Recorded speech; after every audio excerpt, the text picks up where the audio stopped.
भूतिया तिलिस्मी समर, रहस्यमयी संघर्ष। समर अपनी डांस क्लास से घर वापस जा रहा होता है कि उसे अचानक बीच रास्ते में एक जूते पड़े हुए मिलते हैं। सुनसान सड़क पर इतने सुंदर और नए जूतों को पड़ा देखकर उससे रहा नहीं जाता और वो इधर उधर देखता है और उन जूतों को अपने बैग में रखने लग जाता है। जूतों को छूते ही जोर से हवा चलने लग जाती है और बिजली चमकने लगती है, पर वो इन बातों पर ध्यान नहीं देता और जूते उठाकर बैग में रख लेता है। और घर जाकर समर अपनी माँ सीमा से बोलता है, माँ, ये देखो मेरे नए जूते। ये कहाँ से ले आया है तू? मैंने तो तुझे कोई पैसे नहीं दिए थे, फिर कहाँ से मिले तुझे ये? माँ, जरूरी थोड़ी है कि मैंने ये खरीदे ही हूँ। ये मुझे रास्ते में पड़े मिले, मुझे अच्छे लगे तो मैंने ये ले लिए बस। नालायक, कितनी बार तुझे बोला है कि रास्ते से कोई सामान मत उठाया कर, मगर तू है कि मानता ही नहीं है। चल जा यहाँ से, इसे अभी बाहर फेंक कर आ।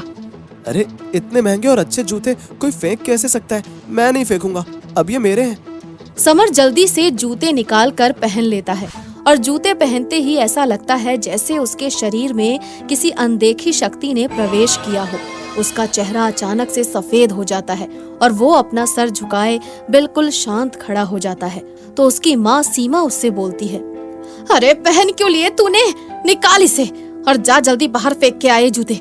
बताऊं तेरे पापा को अभी? कितना बोलती है तू बुढ़िया, चुप नहीं रहा जाता तुझसे। ये मेरे जूते हैं और कोई इन्हें मुझसे नहीं छीन सकता, समझी? सीमा चुपचाप समर को देखती ही रह जाती है। अचानक जूते पहनते ही समर का रंग ढंग ही बदल जाता है। समर अपने कमरे में जाकर कमरा बंद कर लेता है। माँ के बहुत बुलाने पर भी वो बाहर नहीं आता। तब सीमा भी थक कर गुस्से में बाहर बाजार चली जाती है। वहाँ उसे उसकी पड़ोसन रमा मिलती है और सीमा रमा को सब कुछ बताती है। तो रमा कहती है, देखो सीमा बहन, समर वैसे तो बहुत ही समझदार और चंचल लड़का है, लेकिन अगर वो ऐसा कुछ कर रहा है तो उसके पीछे जरूर कोई बात होगी। आप उसे किसी बाबा से दिखवाओ। अक्सर लोगों पर ऊपरी हवा या फिर वो जिनका साया पड़ते ही उनकी मति भ्रष्ट हो जाती है। अरे नहीं नहीं रमा बहन, ऐसा मत बोलो। समर मेरा बेटा ही है। शायद मेरे जूतों के लिए गुस्सा करने की वजह से नाराज हो गया है मुझसे, इसीलिए वो बोल नहीं रहा है। कल तक बिल्कुल ठीक हो जाएगा। शाम को जब सीमा और उसका पति धीरज घर आते हैं तो समर की हालत देखकर डर जाते हैं। उनकी आंखें फटी की फटी रह जाती हैं। समर हॉल में बैठकर 10 लोगों का खाना अकेले ही खा रहा होता है और कभी मांस मच्छी ना खाने वाला लड़का राक्षसों की तरह प्लेट भर भर के मांस खा रहा था। सीमा जी, ये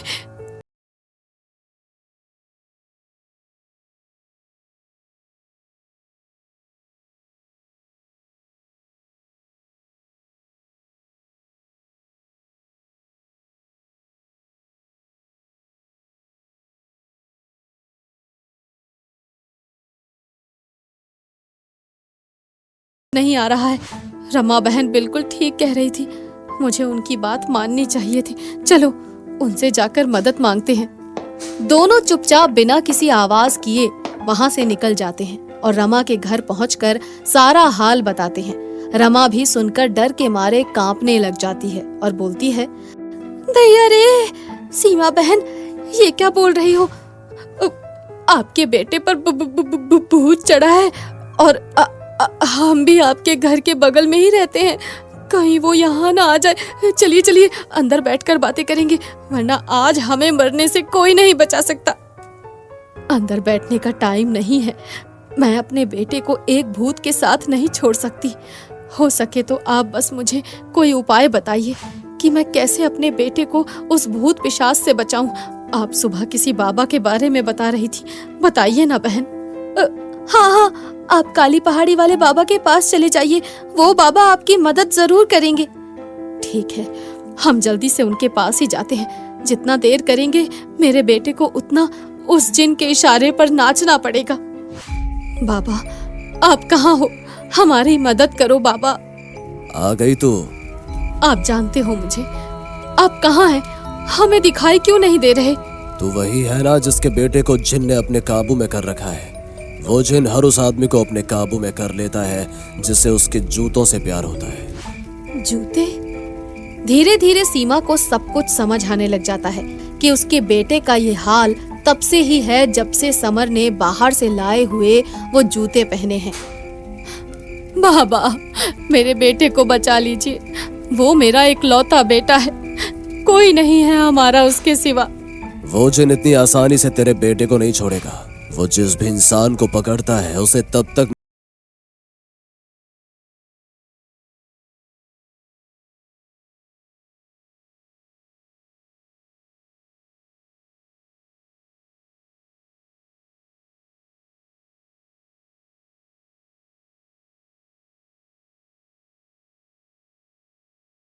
बता देते हैं।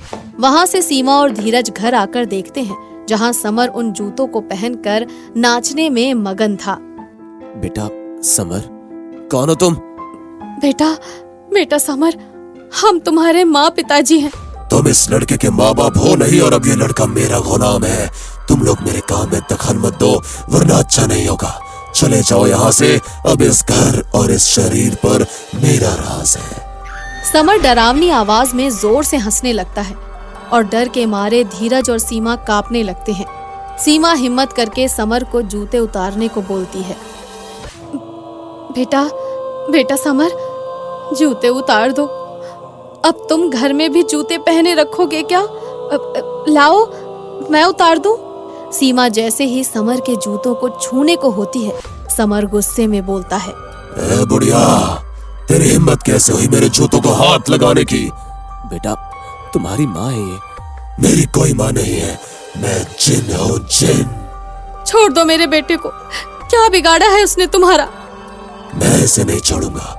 ये जब तक जिंदा है तब तक मेरे इस धरती पे रहने का ये ही एक जरिया है। तुम लोग चले जाओ यहाँ से, वरना इसके साथ साथ तुम लोगों को भी अपनी जान गंवानी पड़ेगी। मैं ऐसा नहीं होने दूंगी। तुम मेरे रहते मेरे बेटे का कुछ नहीं बिगाड़ पाओगे। इतना बोलकर धीरज और सीमा दोनों बाबा के बताए हुए उपाय को अंजाम देने का इशारा करते हैं। सीमा हिम्मत करके बाबा के कहे अनुसार चालाकी से समर की आंखों में भभूत फेंक देती है, जिससे उसे दिखना बंद हो जाता है।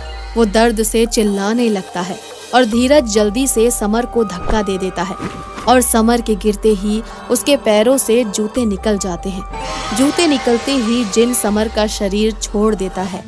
सीमा बिना देर किए बाबा का दिया हुआ जादुई खंजर उस जिन के सीने के आर पार कर देती है। जिन जोर से चिल्लाते हुए जादुई खंजर के साथ भस्म हो जाता है और उसी समय वो जूते भी जल के राख हो जाते हैं। तो वहीं समर बेहोश हो जाता है। समर, तू ठीक तो है मेरे बच्चे? भगवान का शुक्र है कि हमारा समर उस जिन के चंगुल से आजाद हो गया। चलो इसे अंदर कमरे में लेटाओ, अभी होश आ जाएगा इसे। सीमा और धीरज की समझदारी से बिना किसी को नुकसान पहुंचाए उन्होंने समर को जिन के साए से आजाद करवा लिया। समर को भी अब समझ आ गया है कि बाहर से पड़े जूते उठाकर उसने कितनी बड़ी गलती करी और अपने साथ साथ अपने माँ पिताजी की जिंदगी को भी खतरे में डाल दिया।